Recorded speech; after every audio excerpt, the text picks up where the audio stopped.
Post অফিসের peon নগেনদা 60 বছর বয়সে অবসর নিলেন। 40 বছরের চাকরি জীবন ছিল তার।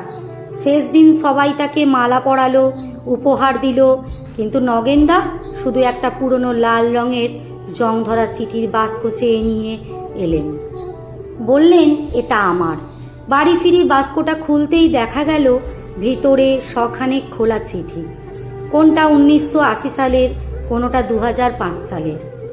নাতি জিজ্ঞেস করল, দাদু এগুলো কি, তোমার প্রেমপত্র? নগেনদা হেসে বললেন, না রে, এগুলো না পৌঁছানো চিঠি। মানে? 40 বছর ধরে চিঠি বিলি করছি। অনেক চিঠি ফেরত আসতো, হয় ঠিকানা ভুল, কেউ মারা গেছে, কেউ নিতে চায়নি। নিয়ম ছিল ফেরত পাঠানো, কিন্তু আমি পারিনি। নগেনদা একটি চিঠি বের করলেন, 1992 সালের। প্রিয় বাবা, আমি বম্বেতে ভালো আছি, চাকরি পেয়েছি, সামনের মাসে টাকা পাঠাবো। তুমি আর লোকের বাড়িতে কাজ করো না, মাকে বলো আমি আসছি। ইতি, তোমার খোকন। নাতি জিজ্ঞেস করল, এই চিঠিটা পৌঁছায়নি কেন দাদু? নগেনদা বললেন, কারণ খোকন যেদিন চিঠি লিখেছিল তার 2 দিন আগে ওর বাবা মারা গিয়েছিলেন। গ্রামে গিয়ে দেখি ঘরে তালা, মাও নেই। শুনলাম ছেলের শোকে তিনিও মারা গেছেন, কিন্তু চিঠিটা ফেরত পাঠাতে পারিনি। ছেলেটা কোনোদিনও জানতেই পারল না তার বাবা মা তার চাকরির খবরটা পেলেন না।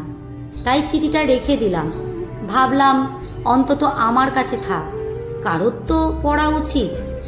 এরপর আরেকটা চিঠি বের করলেন, 2001 সালের।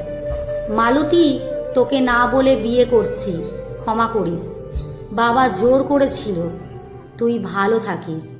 ইতি, বিকাশ। নাতি আবার জিজ্ঞেস করল, এটা? নগেনদা বললেন, মালতী পাগল হয়ে গিয়েছিল, বিয়ের আসর থেকে পালিয়েছিল। ওর বাবা চিঠিটা নেননি, বলেছিলেন পুড়িয়ে দাও। আমি পোড়াতে পারিনি।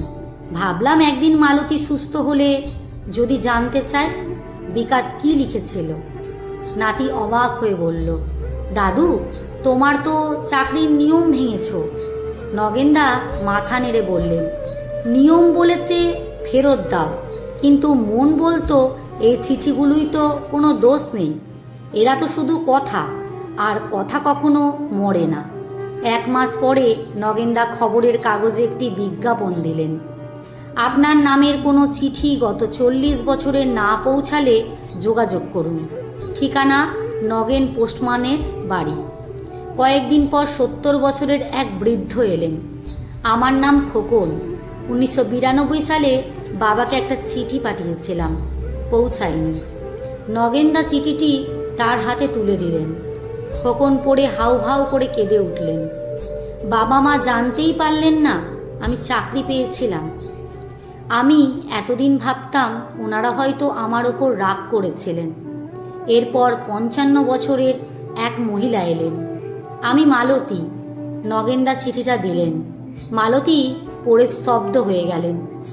বিকাশ, ও আমাকে ছেড়ে যায়নি, বাধ্য হয়েছিল, আর আমি সারা জীবন ওকে ঘৃণা করেছি। এইভাবে তিনি মাসে 72টি চিঠি তাদের প্রকৃত মানুষের কাছে ফিরে গেল। শেষে শুধু একটা চিঠি রয়ে গেল, 1985 সালের। নগেন, তুই পোস্টম্যান হলি, আমি স্কুল মাস্টার। তুই চিঠি বিলি করিস আর আমি অক্ষর চেনাই। একদিন দেখবি তোর চিঠিরাই একটা স্কুল বানাবে। ইতি, তোর বন্ধু সুবল। নগেনদা চিঠিটা বুকে চেপে ধরলেন। সুবল মারা গেছে 30 বছর আগে। লেখা কেয়া দাস, পাঠে অঞ্জু বিশ্বাস। কেমন লাগলো আপনাদের ভিডিওটি?